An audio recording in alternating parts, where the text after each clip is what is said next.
hospitals. And at this point, the College of Physicians has launched investigations against many of my colleagues, including myself, threatening to take our licenses away for promoting what they call unproven treatments, but what the scientific peer-reviewed literature shows is very well supported in the science around these treatments. And so I've made a decision to myself, likewise, like when I decided to speak out about lockdowns, that I could not live with myself.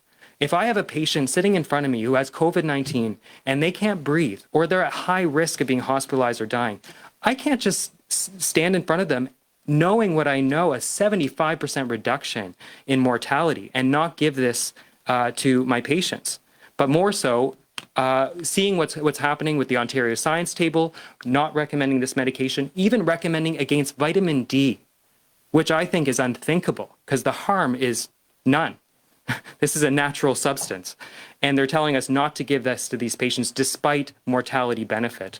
I know there's something going wrong, and I knew I needed to speak out no matter what the college does to my license. Because at this point, there's bigger things going on than my career. And I thank Byram for bringing that up, but there's something bigger than my medical career at this point, because lives are being lost, and we need to speak out. And so thank you, Derek, for having me here to get this message out. And I think we're moving on to Dr. Welsh. Yeah.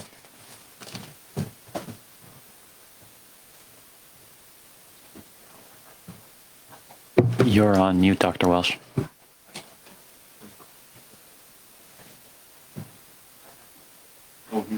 Dr. Welsh, you're on mute. If you could please unmute yourself. Hello? We can hear you. Okay, sorry. Thank you. My name's Dr. Donald Welsh. I'm a professor of physiology at the University of Western Ontario. And like Dr. Brittle and Phillips, I'm a public servant, and I have the privilege of speaking out and publicly addressing, I think, some concerns. I thought I'd start today by just considering some of the words of Richard Feynman, who was a physicist and Nobel laureate, who whimsically stated the following about science. If you don't make mistakes, you're doing it wrong. If you don't correct those mistakes, you're doing it really wrong. And if you can't accept you're mistaken, then you're not doing it at all. This axiom poignantly frames where we sit today, 15 months into a respiratory viral response. We have been told by the public health community to follow the science, but that science has been incorrect. And as a society, we are uncomfortable confronting this fact.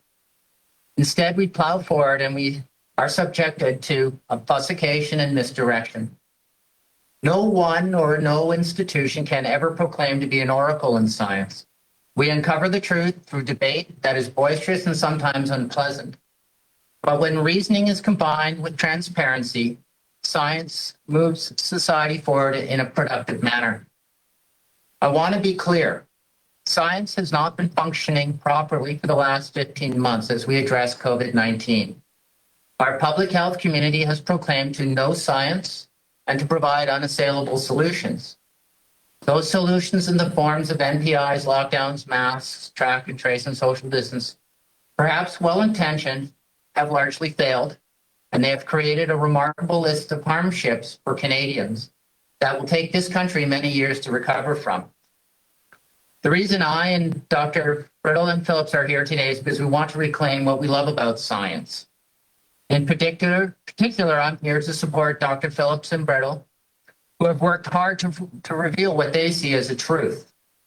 Their thoughts on patient treatment and vaccination are well considered, backed with published data and informed by government databases. For this, they have been publicly attacked, openly ridiculed. Their academic and personal livelihoods have been threatened. This behavior is unacceptable in Canada and it's antithetical to an open and enlightened society. It is time for all in Canada to engage in critical thinking, to question all aspects of public health response to COVID-19. We need deep engagement. We need thoughtful debate to turn this public health response around. This public health response hasn't kept up with the facts on the ground. It's time for Canada to right our ship and move forward productively together. This includes, I believe, in the end, a full and robust Royal Commission to publicly address the many flaws that appear to underlie this public response. Thank you.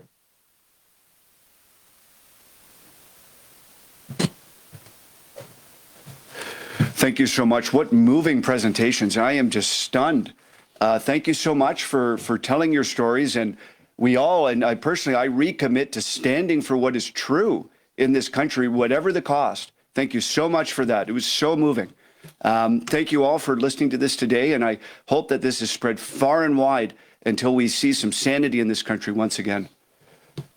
And we're ready for questions. Quick reminder to reporters, one question, one follow-up per reporters. Nous allons maintenant passer aux questions. Un petit rappel aux journalistes, une question de suivi. Operator, do we have a first question? Please press star 1 at this time. If you have a question, s'il vous plaît, appuyez sur les touches étoile 1.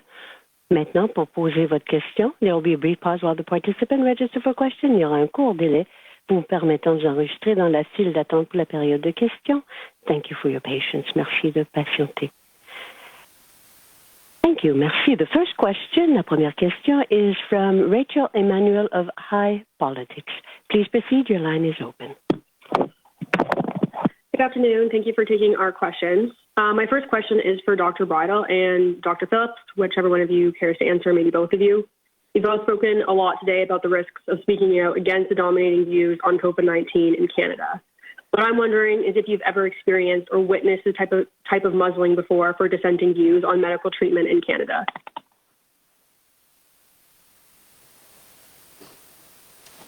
I have to say, I've never seen this level of censorship before in Canada.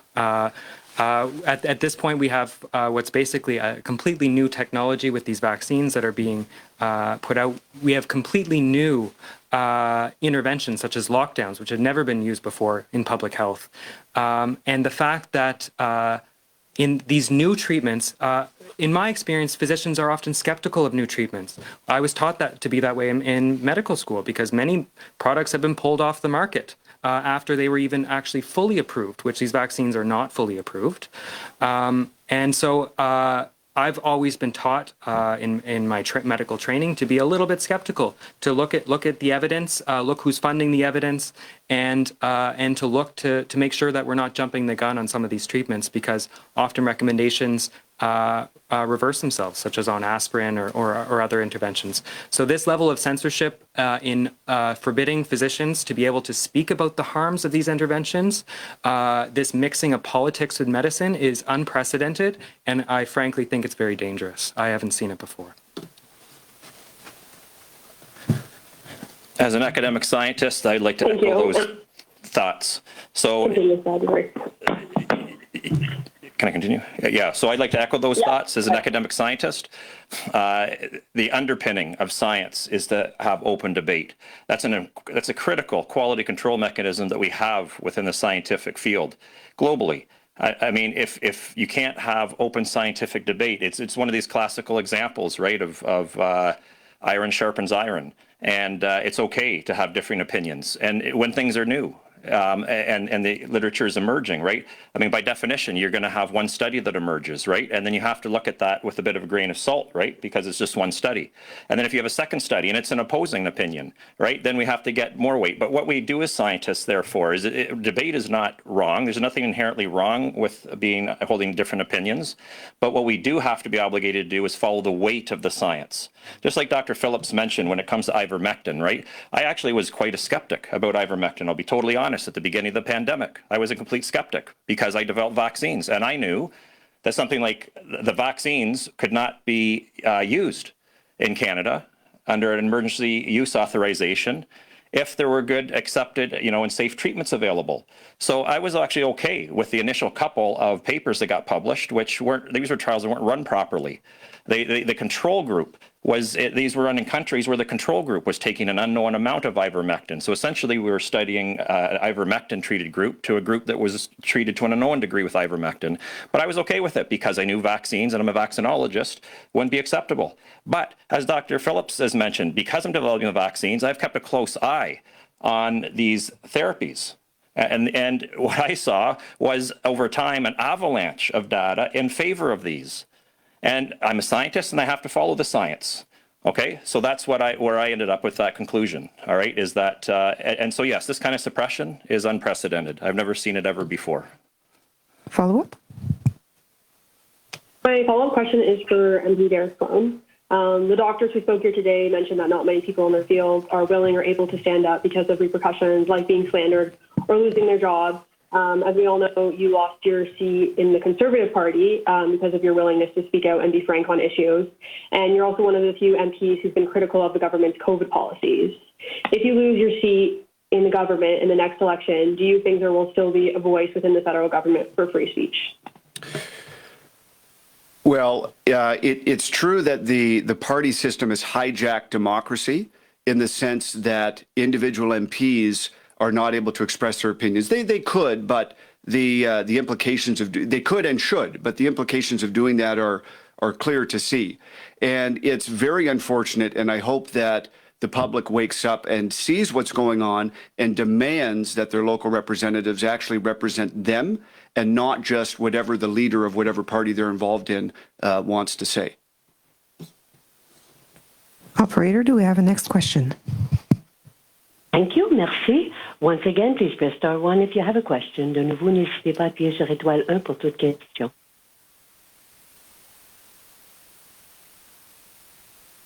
There are no further questions registered at this time. Nous n'avons plus de questions pour le moment. I would now like to return the meeting. This concludes the press conference. Ceci met fin à la conférence de presse. Merci. Thank you. Merci. The conference has now ended. La conférence est maintenant terminée. Please disconnect your lines at this time. Veuillez s'il vous plaît raccrocher votre ligne.